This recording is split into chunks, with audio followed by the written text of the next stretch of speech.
اللہ کی قربت کے راستے کیا ہیں؟ تو فرمانے لگے کبھی اس ماں کو دیکھا ہے جو پہلی مرتبہ اپنے بچے کو زمین پر کھڑا کرنے کی کوشش کرتی ہے؟ 8 9 یا 10 ماہ کا بچہ ہوتا ہے یا 1 سال کا، جب اس کو پہلی دفعہ کھڑا کرتی ہے تو اپنی دونوں انگلیاں اس کے ہاتھ میں دیتی ہیں، پھر اپنے ہاتھ چھڑوا کے پیچھے ہو جاتی ہے۔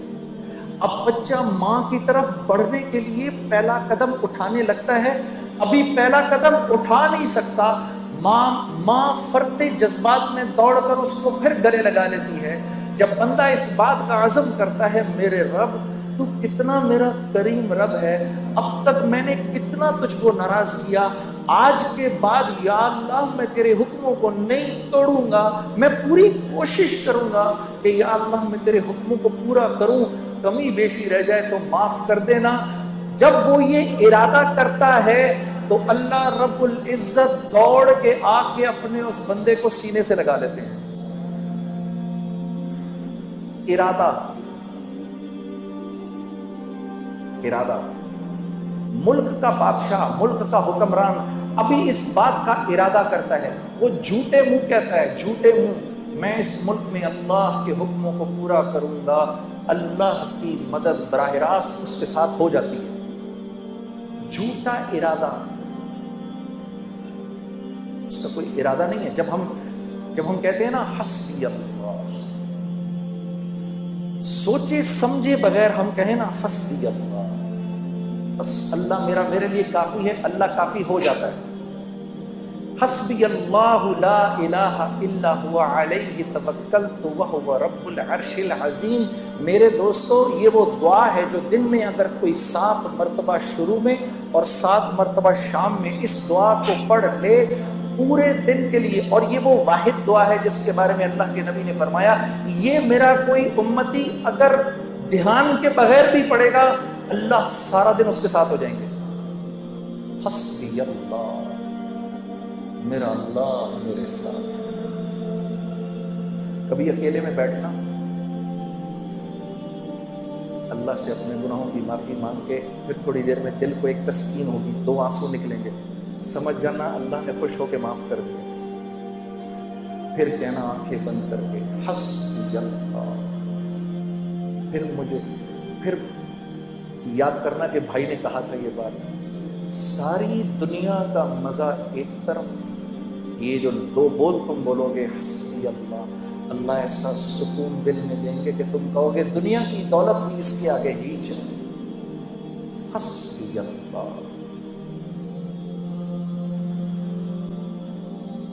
تو ہمارا مسئلہ نیکیاں کرنا نہیں ہے، نیکیاں تو ہیں، دیکھو کتنا بڑا مجمع آ گیا جمعہ پڑھنے کے لیے، باہر بھی کتنے بیٹھے ہیں۔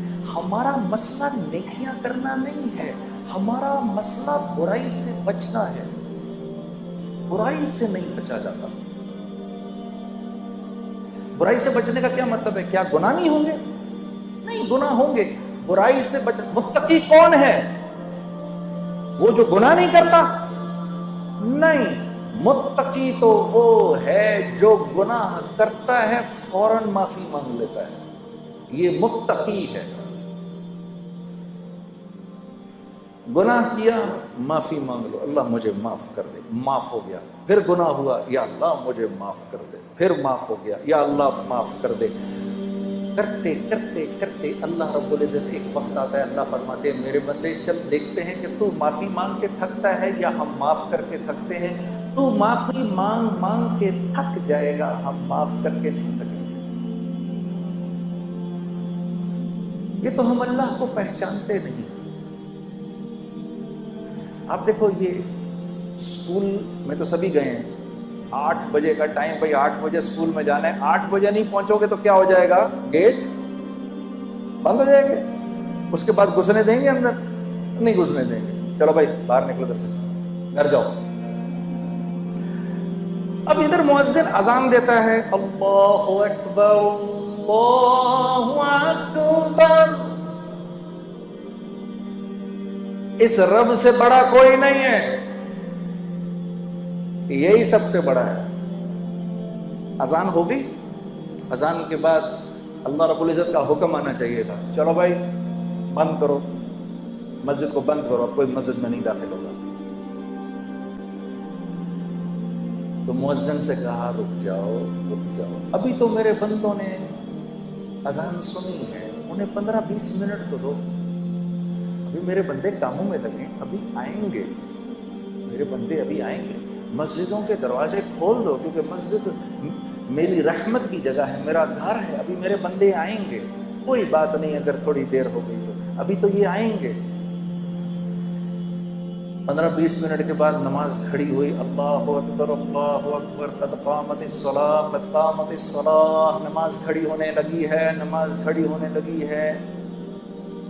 اب تو کہہ دینا چاہیے تھا اللہ کو، مؤذن کو، چلو جاؤ اب جا کر گیٹ پر تالے لگا دو، ہونا چاہیے تھا۔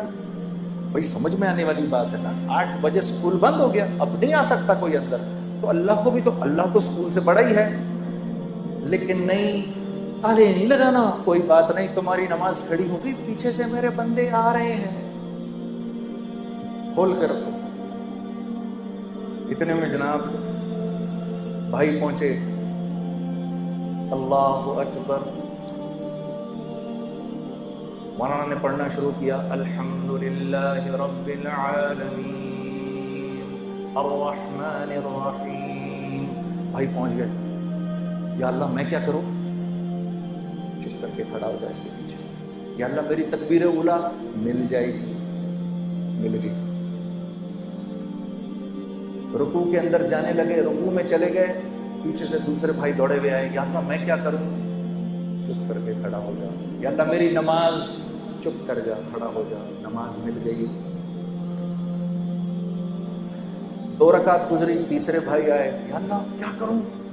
چپ کر کے کھڑا ہو جا، تیری بھی نماز ہو گئی۔ تیسری چوتھی رکعت کے اندر لوگ بیٹھے ہوئے ہیں، میں دوڑا پہنچا، یا اللہ میں کیا کروں؟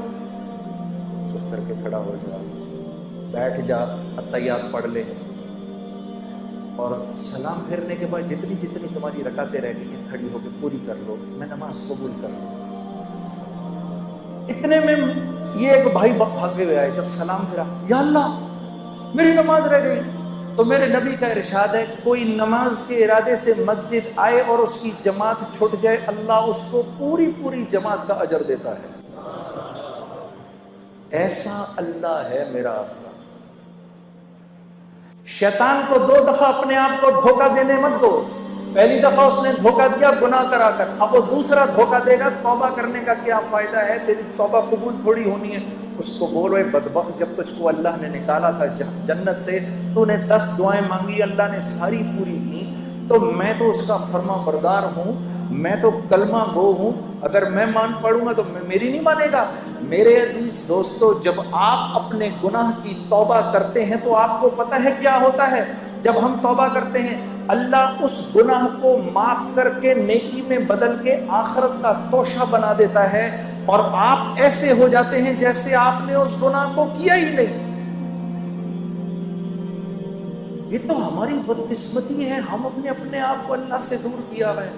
یہ وجہ ہے میرے دوستو، جب ہم دعا کرتے ہیں تو دعا نہیں قبول